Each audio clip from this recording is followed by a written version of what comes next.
എല്ലാവർക്കും ഡെലീഷ്യസ് റെസിപ്പീസിൻ്റെ പുതിയൊരു വീഡിയോയിലേക്ക് വീണ്ടും സ്വാഗതം. ഇന്ന് മസാല സ്റ്റഫ് ചെയ്തിട്ടുള്ള ഒരു ഇഡ്ഡലിയുടെ റെസിപ്പിയുമായിട്ടാണ് ഞാൻ വന്നിരിക്കുന്നത്. വളരെ ടേസ്റ്റി ആയിട്ടുള്ള ഒരു ബ്രേക്ക്ഫാസ്റ്റ് റെസിപ്പിയാണിത്. അപ്പോൾ നമുക്ക് തുടങ്ങിയാലോ? ആദ്യം നമുക്ക് ഇതിനാവശ്യമായിട്ടുള്ള മസാല ഒന്ന് തയ്യാറാക്കിയെടുക്കണം. അപ്പോൾ അതിന് വേണ്ടിയിട്ട് ഒരു പാനിലേക്ക് കുറച്ച് സൺഫ്ലവർ ഓയിലാണ് ഒഴിച്ചത്.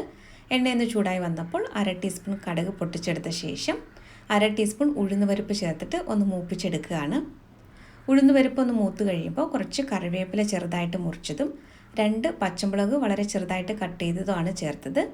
ഒരു ചെറിയ സവാള വളരെ ചെറുതായിട്ട് കട്ട് ചെയ്തതാണ് ഇപ്പോൾ ചേർക്കുന്നത്. ഇതിലേക്ക് ആവശ്യത്തിനുള്ള ഉപ്പും കൂടി ചേർക്കാം. ഇനി ഇത് നല്ലതുപോലെ ഒന്ന് വഴറ്റിയെടുക്കണം. സവാള ഒന്ന് നന്നായിട്ട് വഴന്നു വന്ന ശേഷമാണ് ഇതിലേക്ക് പൊടികളൊക്കെ ചേർക്കുന്നത്. ഞാനിപ്പോൾ ഇതിലേക്ക് മഞ്ഞൾപ്പൊടിയും മുളക് പൊടിയും മാത്രമാണ് ചേർക്കുന്നത്.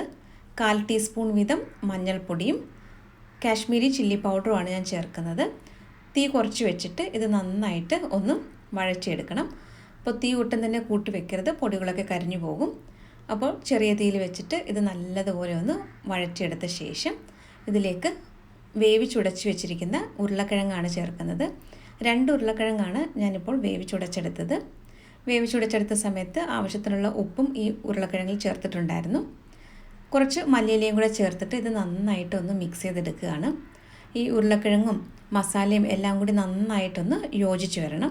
ഇതിനു മുമ്പ് മസാല ദോശയുടെയും നല്ല സോഫ്റ്റ് ഇഡ്ഡലി എങ്ങനെയാണ് തയ്യാറാക്കുന്നത് എന്നുള്ളതിൻ്റെയും ചെറുപയർ ദോശയുടെയൊക്കെ റെസിപ്പികൾ പോസ്റ്റ് ചെയ്തിട്ടുള്ളതാണ്. അപ്പോൾ അതിൻ്റെ എല്ലാം ലിങ്ക് ഞാൻ ഡിസ്ക്രിപ്ഷൻ ബോക്സിൽ കൊടുക്കുന്നതായിരിക്കും. ഇപ്പോൾ നമ്മുടെ മസാല ഒന്ന് ചെറുതായിട്ട് ചൂടാറിയ ശേഷമാണ് ഞാനിവിടെ ചെറിയ ഉരുളകളാക്കി എടുക്കുന്നത്. അപ്പോൾ വളരെ ചെറിയ ഉരുളകളാക്കി എടുക്കാനായിട്ട് പ്രത്യേകം ശ്രദ്ധിക്കണം.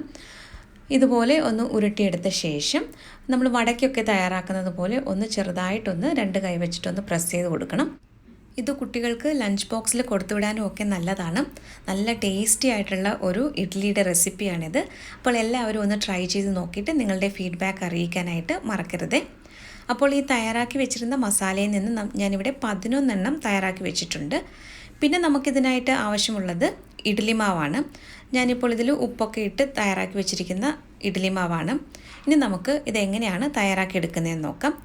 ആദ്യം ഇഡ്ഡലി തട്ടിൽ ഒരല്പം എണ്ണയൊന്ന് സ്പ്രെഡ് ചെയ്ത് കൊടുക്കുകയാണ്. ഞാനിവിടെ ഇഡ്ഡലി പാത്രത്തിൽ കുറച്ച് വെള്ളം ചൂടാക്കാനായിട്ട് വെച്ചിട്ടുണ്ട്.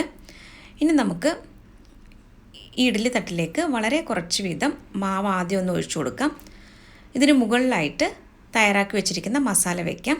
ഇനി ഈ മസാല ഒന്ന് കവർ ചെയ്തക്ക രീതിയിൽ കുറച്ച് മാവ് ഇതിന് മുകളിലായിട്ടൊന്ന് ഒഴിച്ചു കൊടുക്കാം. ഇതുപോലെ നമുക്ക് ബാക്കിയുള്ളതെല്ലാം ഒന്ന് തയ്യാറാക്കിയെടുക്കാം. അപ്പോൾ ഞാനിവിടെ ആദ്യത്തെ സെറ്റ് ഒരു 8 ഇഡ്ഡലിയാണ് ആദ്യം തയ്യാറാക്കുന്നത്.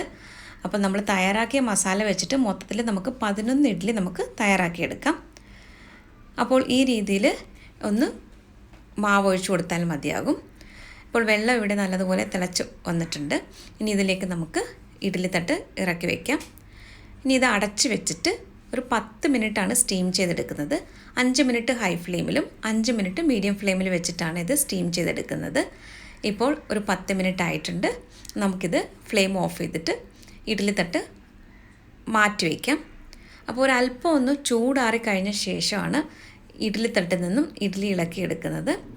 ദേ വളരെ സോഫ്റ്റായിട്ടുള്ള ഒരു ഇഡ്ഡലിയാണിത്.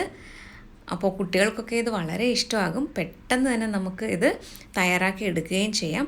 അപ്പോൾ ഇഡ്ഡലി മാവൊക്കെ വീട്ടിലുണ്ടെങ്കിൽ ഇപ്പോൾ തന്നെ ഒന്ന് തയ്യാറാക്കി നോക്കാനായിട്ട് മറക്കരുത്. ഞാനിതൊന്ന് കട്ട് ചെയ്തിട്ട് കാണിക്കാം. കണ്ടില്ലേ, വളരെ സോഫ്റ്റായിട്ടുള്ള ഇഡ്ഡലിയാണിത്. അപ്പോൾ നിങ്ങൾക്ക് ഇഷ്ടമുള്ള ചട്നിയുടെ കൂടെയോ സാമ്പാറിൻ്റെ കൂടെയോ ഇത് കഴിക്കാവുന്നതാണ്.